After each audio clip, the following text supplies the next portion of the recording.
Hey now, happy day, my fabulous friends. Welcome back to my podcast where I believe in spreading killer vibes that light you up and give you that kick in the ass to craft the life you wish to live.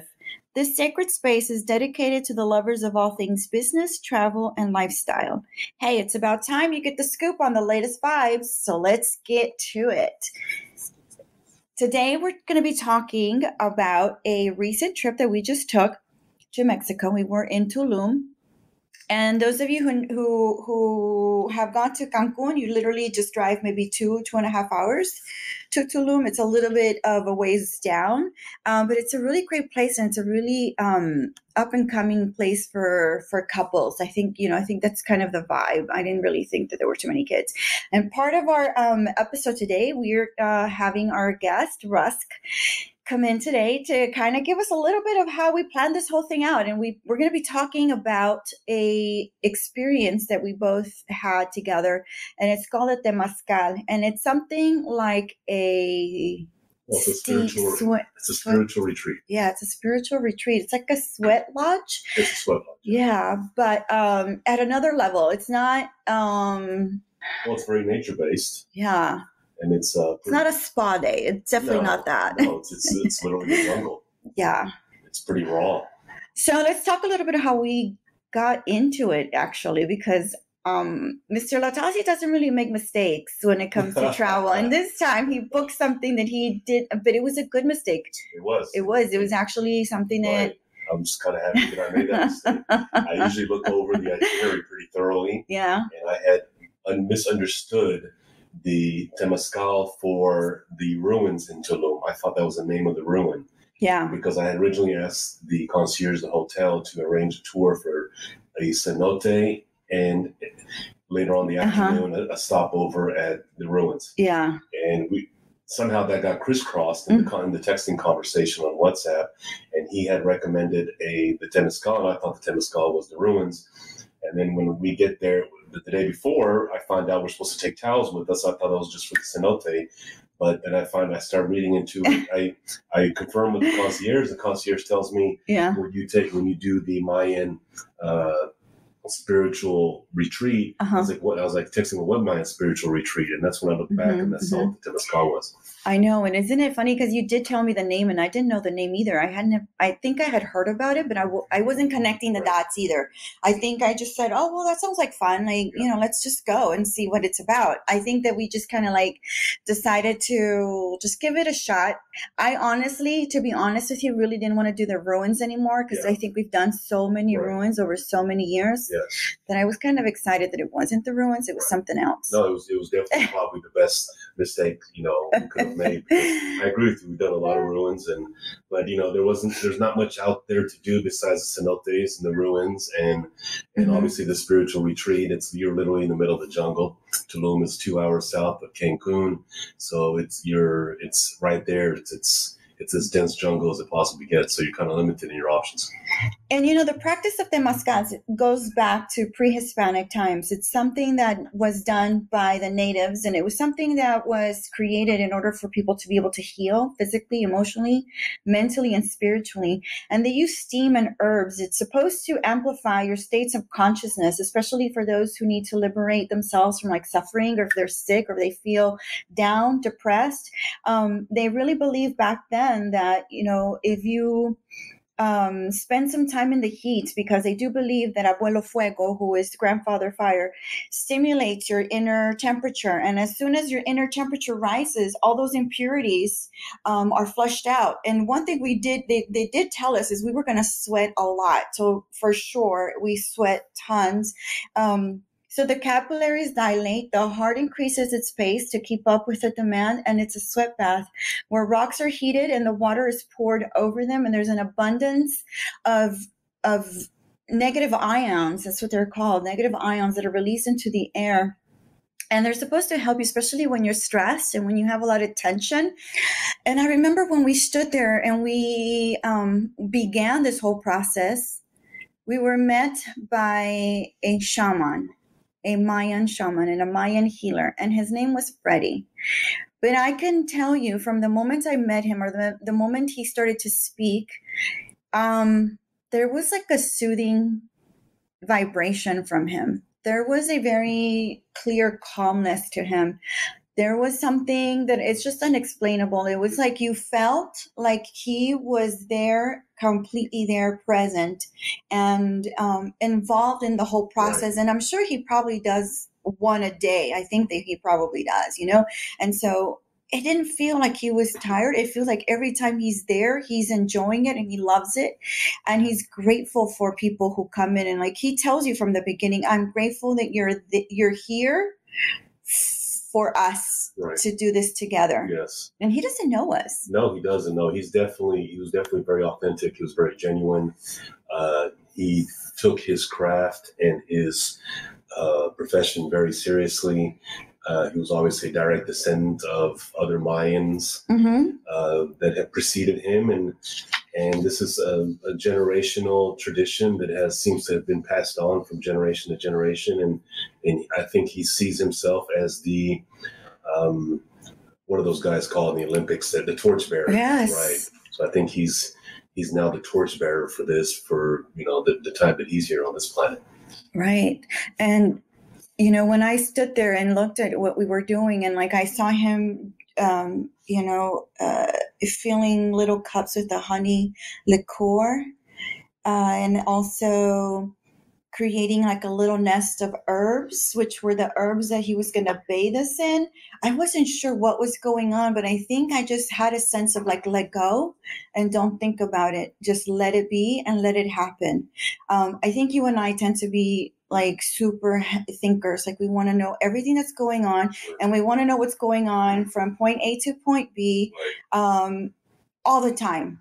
There's never a point in our life or in our day that we don't know what we're doing. Our day is planned out 9 to 10, 10 to 11, 11, 12. Like it's always planned out. But I think this experience kind of taught us, or kind of made us feel like suspend time. Well, they did. It definitely suspend time, and it kind of gave you a reality check of how to appreciate the little things in life that you're kind of told to appreciate. But, we're city slickers. We're kids that were conditioned in a big city, and time is money and time is everything. And you organize your day from day to day based on the amount of time that you have. And what this spiritual retreat kind of did for us, and I don't like to really call it necessarily spiritual, it's kind of more of a calming kind of mental it's a relaxation retreat, because most of us that know us, we're not very religious, nor are we spiritual. But I know the two things are very different. But even from that aspect, it was such a mother nature based experience, so that spirituality can sometimes overlap with that, but for the most part, it kind of gave us a reality to kind of reset ourselves, not take the little things so seriously all the time, kind of let the stuff go. And we know that, and we try to practice that, but kind of recharge our batteries to help us do that more often.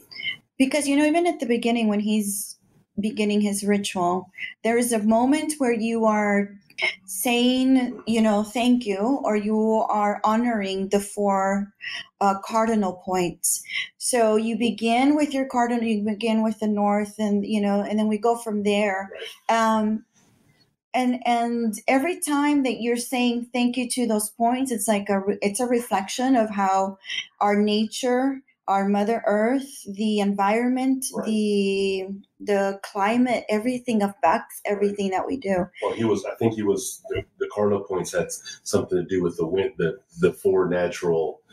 Well, they go back to the elements, right? Yeah, it goes back to the elements, but they start with the 4 cardinal points, and you put one hand on your heart. It's the left hand on your heart and the right hand. So it's sort of like you're swearing to something, but you're actually honoring and giving thanks to the cardinal points. Again, going back to pre-Hispanic, pre-colonial times, when it was very much centered around Mother Earth, and prior to Catholicism, it's pre-Columbian.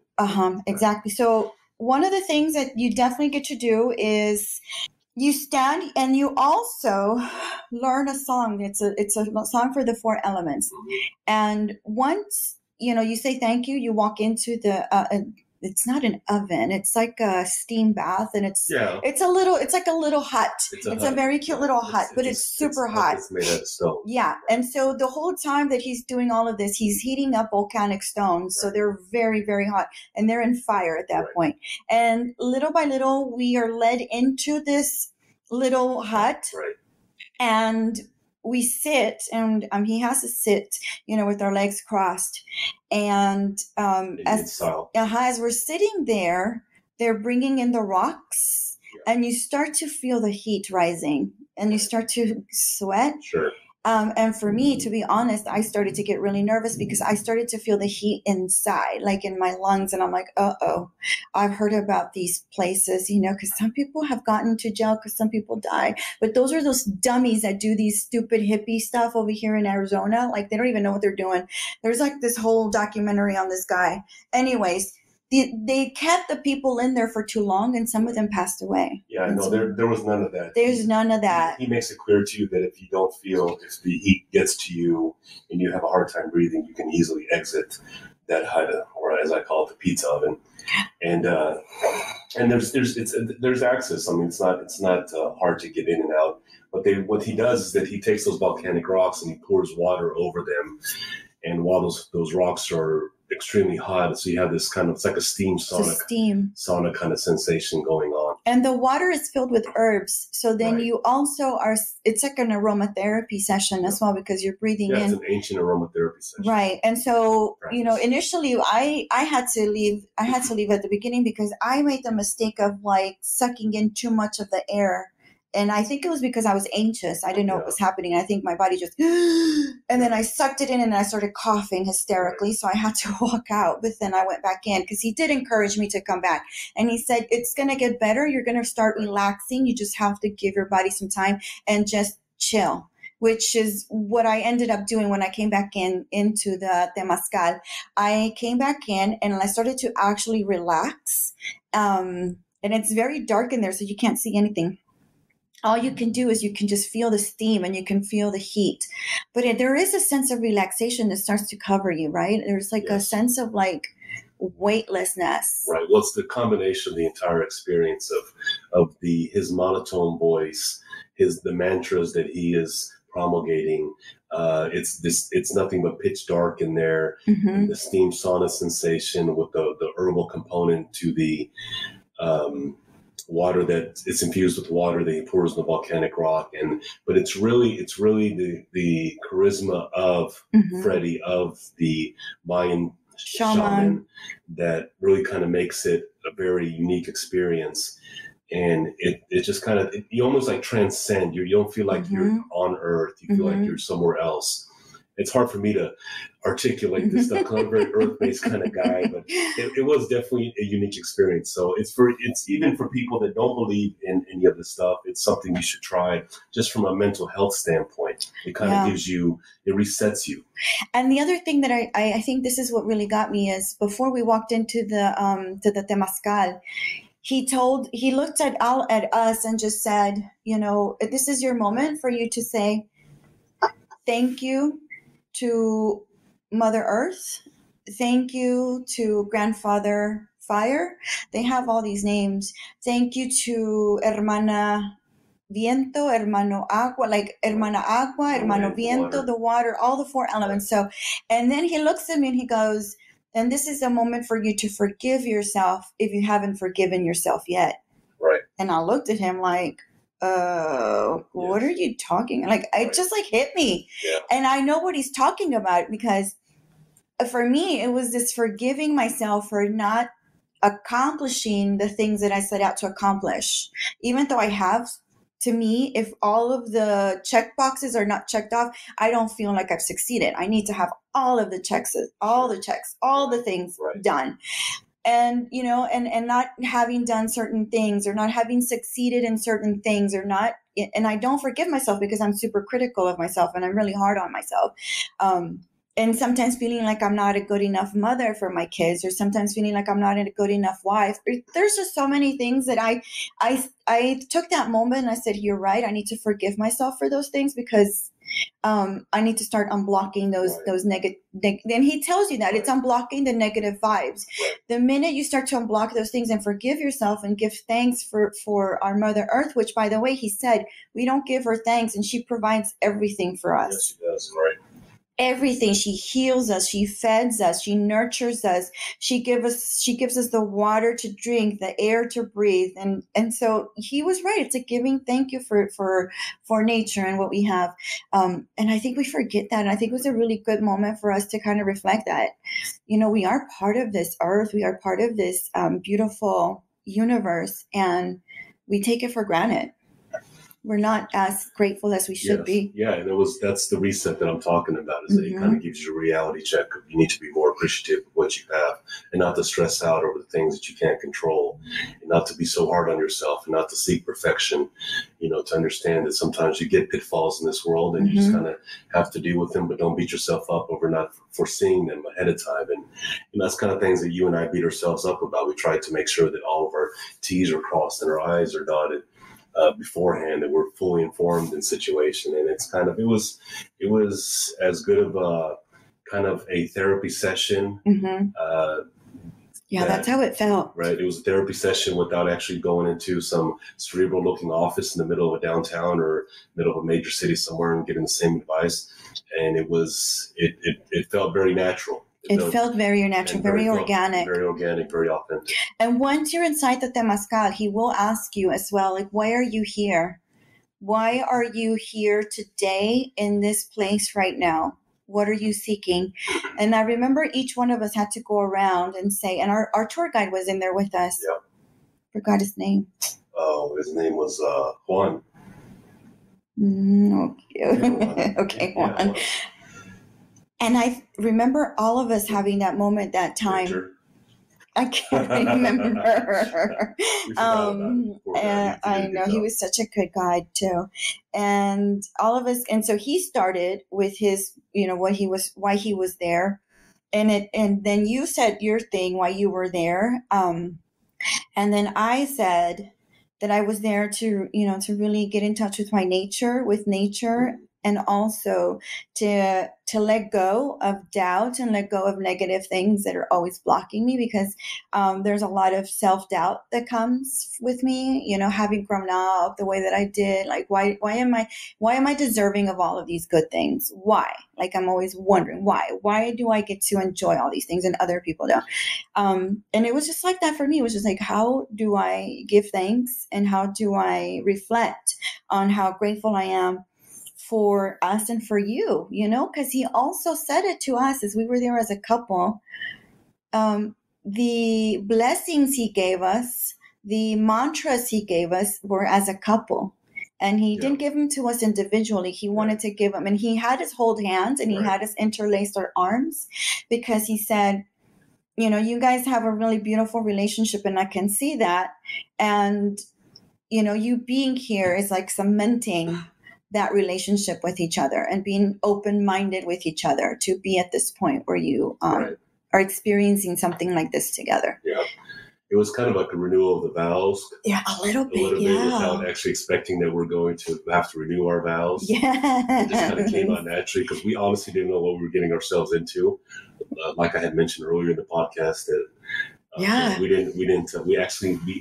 we booked this by accident, but we were instructed well, and it was kind of an interesting experience for sure. Yeah, so it's a transformation. It's a moment of transformation. It's a moment of reflection. I remember now when I left and I walked out, I felt a sense of weightlessness. Yeah. I felt free. Mm-hmm. There was a happiness. I was even walking slower, and the guide mentioned, he goes, "You're walking slower because you feel like a lot of things have left you." Right. And I was like, yeah. And the sweat helps. Yes, it does. Detoxifies all of that. Right. The sweat was the physical part, and then you felt like you had all that weight on your shoulders was taken off. And I think that the Mayan Shaman, Freddie, did a wonderful job. Just the entire presentation, the entire experience it just kind of made you feel like you should not worry about everything anymore. All the anxieties that you have on a daily basis, you kind of just let the load off. Yeah, there's a practice, and I know Oprah talked about this a long time ago. There's a practice of giving gratitude every single day or writing it down in a journal, things that you're grateful for. And I think that's where it kind of comes from. It's always starting your day with gratitude and ending your day with gratitude and being thankful for the good things. Oprah probably had the same shaman. Probably. Well, Oprah has been at the forefront of all this stuff. She's the one that taught me about manifesting. Yes. You never know. She may have already been out there. You never know. So those are some of the things that we experience. And I think it really has a really rich history in Mexico. It's connecting to nature. It's unblocking negative self-thought. Open your mind to possibilities. Not being fearful of the unknown and being more open to the adventure of not knowing and just kind of like thinking, wow, maybe this is something that I definitely need to continue doing and pursuing. And for me, honestly, I've been listening to the 4 Elements mantra song. There's a song, and I'll link it to this episode, because it just listening to it, and you listen to it over and over and over, it soothes you and it kind of sets you on your day filled with gratitude, filled with hope.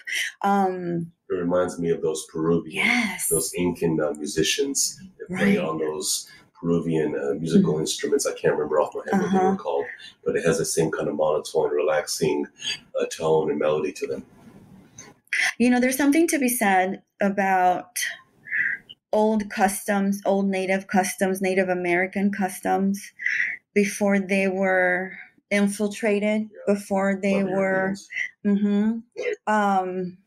pretty much destroyed a lot of it, ruined a lot of that goodness. That appreciation for Earth. Right. And, with the Europeans came capitalism, and the rest we know is history afterwards. So this kind of gave us a little bit of a reality check that we need to appreciate what Mother Earth and what Mother Nature gives us on a daily basis. And we should probably take a step back and not stress the planet so much and on a aggregate level, and not stress ourselves so much on the individual level.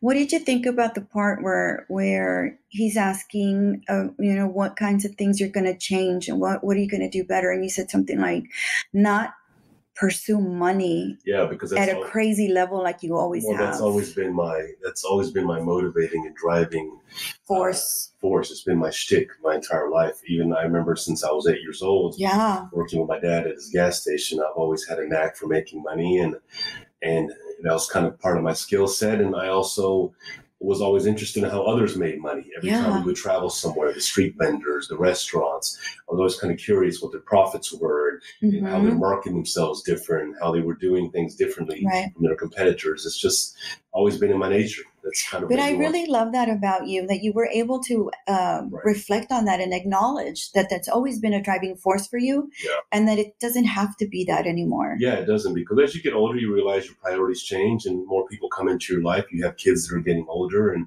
your energies are channeled towards making sure that your kids succeed in this world. But you also realize that money doesn't have to be everything. And obviously, to this generation, we see millennials and Gen Zs. Money is not everything to them. It's not what motivates them. So it kind of takes the load off, because money has a lot of pros, but it has a lot of cons too. Exactly. And I think the cons were the part where we stressed out so much. It's stress. It makes you mentally and physically unhealthy. You can't sleep. Right. You can't sleep trying to get there. It brings happiness to a certain extent. It brings you freedom. It brings you contentment. Convenience, right? But to a certain extent. But then you're chasing it all the time. Then you're chasing it. And then when it doesn't work out sometimes, and you're kind of killing yourself trying to keep up with the Joneses, and I'm not talking about necessarily material. I'm trying to talk about your fellow peers and what they're doing and how they're making money. And you're realizing, everybody has a different stepping stone in life, and everyone's circumstance is different. So this Mayan Shaman, Freddie, kind of brought it back to perspective, a reality check. That wasn't a therapist in an office somewhere. I'm not taking away from all the therapists in this world. No, but it's a different It's a different experience. I know they help millions of people out in this world as well to get through their issues. But this to me was something that I could relate to. That wasn't overly scientific and overly analytical from a profit-based standpoint. A therapist is trying to make money off of this. That's their career, even though they're trying to help people at the same time. This guy wasn't in it for the money. This guy was in it for authentically genuine reasons. and to help. To be an actual help for us. So if you guys haven't tried a Temazcal, if you go to Cancun all the time and you love the party scene, make one day of a little trip. You'll probably drive maybe an hour and a half, because you do go into the deep jungle. But it's totally worth the time. It's totally worth the money you pay. Please, please, please take the time to do this. It is so helpful, especially if you live a life of stress or, depression or sadness, or, or you're always on the go. Yeah, you're never slowing down. Right. This gives you a really good pause, and you really start to reconnect with what's really important in the world, and like the things that really matter. And like Russ said, you get to the point where you're a little older and you start to see, that our pursuit for, certain things, material things, really don't pan out all the time. And it's not necessarily the best way to go about life all the time. It really is a great way for you guys. So please connect. I'm going to actually, if we have you have probably the website where we got the tour from. So that way we can give it to them and everybody can see it on the descriptions. We'll give you guys that information if you do decide to go. We did it from when we traveled to Tulum. Yeah, from Tulum. Yeah. But people from Cancun go there. People who are in, the Maya Riviera, anywhere. It's 45 minutes from Tulum. Full disclosure, the roads are a little rocky, but because you are going through the jungle. Yeah. But that's the whole experience. You don't want it in the city. You don't want it in a town. You want it in nature. Yeah. And unfortunately, to nature, the roads are not paved, because otherwise you'd be in a city or a town. So the roads are a little rough, but it's worth it. It's worth the about 45 minutes an hour. Absolutely. And then after this spiritual experience, you jump in a cenote to cool off. So this almost like yin and yang thing is going on from one extreme to the other. And it's really just enlightening, it's soothing, it's calming, and it kind of resets everything for you. It does. It's a great experience, guys. Really make the effort to get out there and do it. Even if you are already seeing a therapist, even if you are doing things for yourself, it's another additional thing that can help you and make things better for you, and just give you that. And if you guys have any questions, just please don't hesitate to DM me. Follow us at Vibes by Alicia on Instagram. You will also, on the description, we'll see the website. You can see where you can also leave a comment. If you know me, send me a DM at think_chick. I'm there for you. And if you have any questions about this, please don't hesitate. We would love to share whatever we know. This is such a great experience, and we don't want you all to miss out on it the next time you're in Mexico, the next time you're in the south of Mexico. Thank you for being here today and giving us your perspective and your side of the story. Well, thanks for inviting me. This time I love having you. I need to have more wine. I had a very little. I did give you a sparkling wine. That's not enough. That's an appetizer. Yeah. No, but thank you for being here. And guys, please let us know what you think. And if you want to hear another different kind of episode, we really want to know your feedback. And don't hesitate. Love you guys.